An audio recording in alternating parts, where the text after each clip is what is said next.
ପରିବାର ଦରଦାମ ଏବେ ତ ମାର୍କେଟରେ ବଢ଼ି ଚାଲିଛି। ଆମେ ଘରେ ଥିବା ସାମଗ୍ରୀକୁ ନେଇ ଗୋଟେ ଖୁବ୍ ସୁନ୍ଦର ରେସିପିଟେ ତିଆରି କରିବା। ତାହା ପୁଣି ଆମ ଘରେ ଥିବା ଗ୍ରୀନ୍ ମୁଗକୁ ନେଇକି ଆମେ ବନେଇବା। ଏହା ବହୁତ ଟେଷ୍ଟି ଲାଗିଥାଏ। ଭିଡ଼ିଓକୁ ସ୍କିପ୍ ନ କରି ପ୍ଲିଜ୍ ଫାଷ୍ଟରୁ ଲାଷ୍ଟ ପର୍ଯ୍ୟନ୍ତ ଦେଖନ୍ତୁ। ଆପଣଙ୍କୁ ରେସିପିଟା ବହୁତ ହିଁ ଭଲ ଲାଗିବ। ଏହି ରେସିପି ପାଇଁ କୌଣସି ପ୍ରକାର କର୍ଣ୍ଣଫ୍ଲୋର କି ଚାଉଳ ଗୁଣ୍ଡ କି ବେସନର ଆବଶ୍ୟକତା ନାହିଁ। ଦର୍ଶକ ବନ୍ଧୁ, ଆପଣଙ୍କୁ ଟିଟିପିୟୁ କିଚେନରେ ଅନେକ ଅନେକ ସ୍ୱାଗତ। ଏଇଠି ମୁଁ ଗୋଟେ କପ୍ ମୁଗକୁ ରାତି ସାରା ପାଇଁ ଭିଜେଇକି ରଖିଦେଇଥିଲି। ଆପଣ ଚାହିଁଲେ ମୁଗର ମାତ୍ରାକୁ କମ୍ ବେଶୀ ବି କରିପାରିବେ। ଏବେ ଚାଲନ୍ତୁ ତାକୁ ମିକ୍ସଚର ଗ୍ରାଇଣ୍ଡରରେ ଦେଇଦେବା। ଏବେ ଏଇଠାରେ ମୁଁ 2ଟି କଞ୍ଚା ଲଙ୍କା, 2 ଖଣ୍ଡ ଅଦା ଆଉ 2 ଚାମଚ ପାଣି ଦେଇକି ତାକୁ ଭଲ ଭାବେ ଗୋଟେ ପେଷ୍ଟ ବନେଇ ନେବି। ଦେଖନ୍ତୁ ଏଇଠି ଆମର ପେଷ୍ଟ ରେଡ଼ି ହେଇଯାଇଛି। ମୁଁ ଏଠି 1/4 ଚାମଚ ହଳଦୀ, 1/4 ଚାମଚ ଲୁଣ ଦେଇକି ଏବେ ପେଷ୍ଟରେ ଆକୁ ଭଲ ଭାବରେ ମିକ୍ସ କରିନେବି। ଏବେ ଆମର ହଳଦୀରେ ଲୁଣ ଭଲ ଭାବରେ ମିକ୍ସ ହୋଇଯାଇଛି। ଏବେ ମୁଁ ଏଥିରୁ 2 ଚାମଚ ବାହାର କରି ରଖି ନେଉଛି, ଯାହାକି ଆମେ ଗ୍ରେଭିରେ ଆଡ଼୍ କରିବା। ଏବେ ମିଶ୍ରଣକୁ ଆମେ ରେଷ୍ଟ ପାଇଁ ରଖିଦେବା। ଚାଲନ୍ତୁ ଯିବା ନେକ୍ସଟ ପ୍ରୋସେସକୁ। ଏବେ ମୁଁ କଡ଼େଇରେ 2 ଚାମଚ ଅଏଲ୍ ଦେଇଦେଲି। ଏବେ ଏଥିରେ ମୁଁ 2ଟି ରସୁଣକୁ ଛୋଟ ଛୋଟ କାଟିକି ଦେଇଛି। ଖଣ୍ଡେ ଅଦାକୁ ଗ୍ରେଟ୍ କରିକି ଦେଇଛି। ଏଇଠି ମୁଁ ଗୋଟେ ମିଡ଼ିୟମ୍ ସାଇଜ୍ର ପିଆଜ ନେଇଛି, ଯାହାକୁ ମୁଁ ଛୋଟ ଛୋଟ କାଟି କରିକି ଦେଇଛି। ଦେଖନ୍ତୁ ପିଆଜଟି ଆମର ଏବେ ଭାଜି ହୋଇ ଆସିଲାଣି। ଆମେ ରଖିଥିବା ଯେଉଁ ପେଷ୍ଟକୁ ଏବେ ଏଇଥିରେ ଆମେ ଦେଇଦେବା। এই ପେଷ୍ଟକୁ ଏଥିରେ ଦେଇକି ଆମେ ଭଲ ଭାବରେ ୟାର କଞ୍ଚା ସ୍ମେଲ୍ ଯିବା ପର୍ଯ୍ୟନ୍ତ ଆକୁ ଭାଜିବା। ମୁଗର ଯେଉଁ ପେଷ୍ଟଟି ଆମେ ଦେଇଥିଲେ, ଦେଖନ୍ତୁ ଏହା ଭଲ ଭାବରେ ଭାଜି ହୋଇଗଲାଣି। ଆପଣମାନଙ୍କୁ ମୋର ଏଇ ଯଦି ଭିଡ଼ିଓଟି ଭଲ ଲାଗିଲା ତାହେଲେ ଗୋଟେ ଛୋଟ ଲାଇକ୍ଟେ କରିଦେବେ। ତ ଚ୍ୟାନେଲରେ ଯଦି ନୂଆ ଥିବେ ତାହେଲେ ସବସ୍କ୍ରାଇବ୍ କରିବାକୁ ଭୁଲିବେନି। ମୁଁ ଏଇଠି ଗୋଟେ ମିଡ଼ିୟମ୍ ସାଇଜ୍ର ଟମାଟରକୁ କାଟିକି ରଖିଛି। ଏବେ ତାକୁ ଏଇଥିରେ ଦେଇଦେବି। ଏବେ ଏଇଥିରେ ମୁଁ ସ୍ୱାଦ ଅନୁସାରେ ଲୁଣ ଦେଇଦେବି। ମୁଁ ଏଇଠି 1 ଚାମଚ ଲଙ୍କା ଗୁଣ୍ଡ ଦେଇଛି। ଏଇଠି ମୁଁ 1/2 ଚାମଚ ଧନିଆ ଗୁଣ୍ଡ, 1/2 ଚାମଚ ଜିରା ଗୁଣ୍ଡ। ଏବେ ତାକୁ ଭଲ ଭାବରେ ମିକ୍ସ କରିନେବା।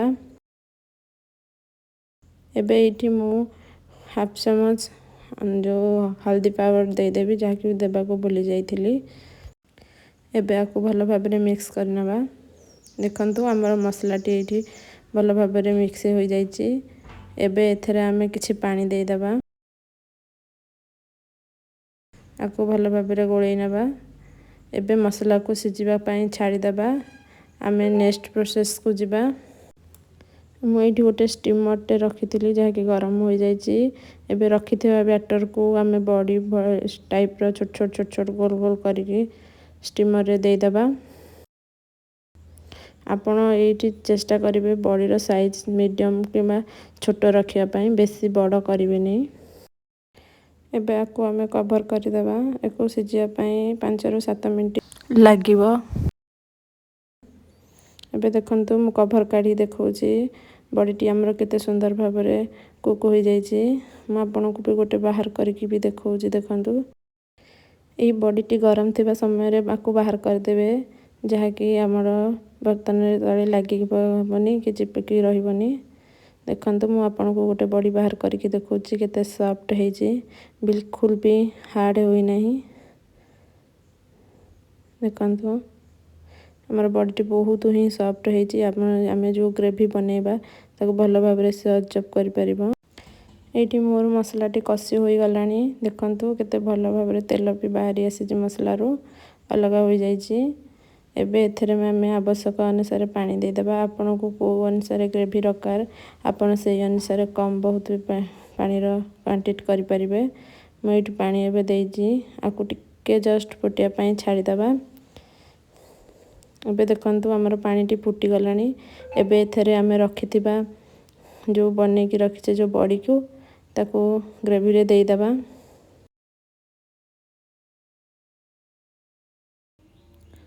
ଏବେ ଆକୁ ଟିକେ ଭଲ ଭାବରେ ମିଶାଇଦେବା।